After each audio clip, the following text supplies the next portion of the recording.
ಗೌರಿಬಿದನೂರು ನಗರದ ಬೈಪಾಸ್ ಗಣೇಶೋತ್ಸವ ಸಮಿತಿ ಕಚೇರಿಯಲ್ಲಿ ಇಂದು ನಡೆದ ಸುದ್ದಿಗೋಷ್ಠಿಯಲ್ಲಿ ಮಾತನಾಡಿದ ಸಮಿತಿ ಅಧ್ಯಕ್ಷ ರವಿಕುಮಾರ್, ಆಗಸ್ಟ್ 27ರಂದು ಮಧ್ಯಾಹ್ನ 27 ಅಡಿಗಳ ಶ್ರೀ ಪ್ರಣವರುದ್ರ ಮಹಾಗಣಪತಿ ಮೂರ್ತಿಯನ್ನು ಪ್ರತಿಷ್ಠಾಪಿಸಿ ಪ್ರತಿನಿತ್ಯ ಪೂಜಾ ಕಾರ್ಯಕ್ರಮಗಳ ಜೊತೆಗೆ ವಿವಿಧ ಸಾಂಸ್ಕೃತಿಕ ಕಾರ್ಯಕ್ರಮಗಳು, ರಕ್ತದಾನ ಶಿಬಿರ ಸೇರಿದಂತೆ ವಿವಿಧ ಸೇವಾ ಕಾರ್ಯಕ್ರಮಗಳನ್ನು ಹಮ್ಮಿಕೊಳ್ಳಲಾಗುವುದು ಎಂದರು.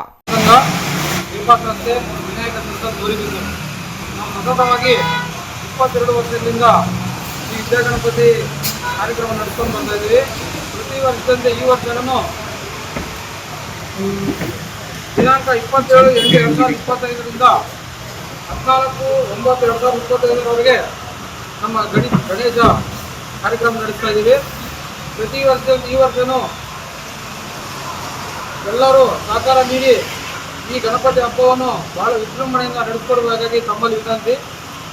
ಈ 21 ವರ್ಷ ಏನು ನಿಮ್ಮೆಲ್ಲರ ಸಹಕಾರ ಇದೆ, ಇದೇ ರೀತಿ ಈ ವರ್ಷನೂ ಸಹಕಾರ ನೀಡಿ ಅತಿ ಹೆಚ್ಚಿನ ಸಂಖ್ಯೆಯಲ್ಲಿ ಭಾಗವಹಿಸಿ ಈ ಗಣೇಶ ಉತ್ಸವವನ್ನು ಚೆನ್ನಾಗಿ ನಡೆಸಿಕೊಳ್ಳುವುದಕ್ಕೆ ವಿನಂತಿ. ಶಾಸಕರು ಮತ್ತು ಭಕ್ತಾದಿಗಳ ಸಹಕಾರದಿಂದ ಈ ಗಣೇಶೋತ್ಸವ ವಿಜೃಂಭಣೆಯಿಂದ ಕಳೆದ 22 ವರ್ಷಗಳಿಂದ ಆಚರಿಸಿಕೊಂಡು ಬರಲಾಗುತ್ತಿದೆ. ಭಕ್ತಾದಿಗಳು ಗಣೇಶೋತ್ಸವಕ್ಕೆ ಹೆಚ್ಚಿನ ಸಂಖ್ಯೆಯಲ್ಲಿ ಆಗಮಿಸಿ ಸಹಕಾರ ನೀಡುವಂತೆ ಮನವಿ ಮಾಡಿದರು.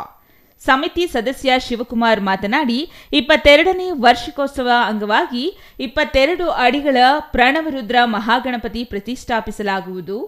ಗಂಗಾ ನದಿಯ ಮಣ್ಣಿನಿಂದ ಭತ್ತದ ಹುಲ್ಲನ್ನು ಬಳಸಿ ಗಣೇಶ ಮೂರ್ತಿಯನ್ನು ಕಲ್ಕತ್ತಾ ಮೂಲದ ಸಾನ್ ಎಂಬ ಕಲಾವಿದರಿಂದ ಕಳೆದೊಂದು ತಿಂಗಳಿನಿಂದ ತಯಾರಿಸಲಾಗುತ್ತಿದೆ. ಪರಿಸರ ಗಣಪತಿ ಇದಾಗಿದ್ದು, ಚೆನ್ನೈನ ನಕ್ಷತ್ರ ಇವೆಂಟ್ಸ್ ಅವರಿಂದ ವ್ಯವಸ್ಥಿತ ಮಂಟಪ ನಿರ್ಮಾಣ ಮಾಡಲಾಗುತ್ತಿದೆ. ಮಂಟಪದ ಸುತ್ತಲೂ ಕೇದಾರನಾಥ, ಬದರಿನಾಥ, ಅಯೋಧ್ಯ, ಧರ್ಮಸ್ಥಳ, ಮುರುಡೇಶ್ವರ ಸೇರಿದಂತೆ ವಿವಿಧ ದೇವಾಲಯಗಳ ಗೋಪುರಗಳ ಚಿತ್ರಣಗಳೊಂದಿಗೆ ಮಂಟಪ ನಿರ್ಮಾಣ ಮಾಡಲಾಗುತ್ತಿದೆ. ಸರ್ಕಾರದ ಆದೇಶದಂತೆ ಈ ಕಾರ್ಯಕ್ರಮ ಹಮ್ಮಿಕೊಳ್ಳಲಾಗಿದೆ ಎಂದು ತಿಳಿಸಿದರು.